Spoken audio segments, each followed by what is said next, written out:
Welcome to this tutorial on how to create split transitions using masks in CapCut PC. Let's dive in with these two videos as examples. Add the first video to the timeline. Next, drag and drop the second video onto the timeline as an overlay layer, positioning it where you want the transition to begin. Now, go to the video mask settings and choose the mirror option. Adjust the mask size to form a line. Rotate the mask as needed.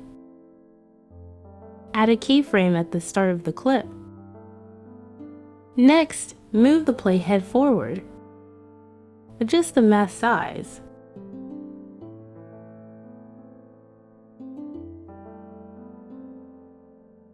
As the playhead moves forward, add another mask keyframe. Continue moving the playhead forward. Adjust the mask size to make the second video cover the entire screen.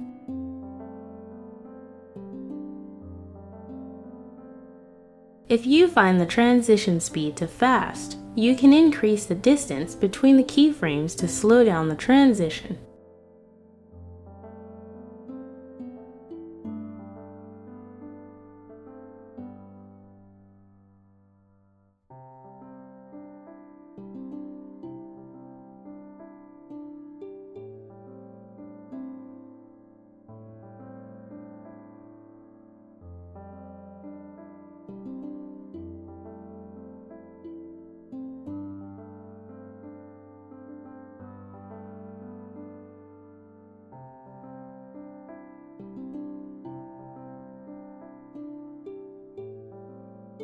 And there you have it. I hope this video tutorial was helpful to you. Thank you for watching.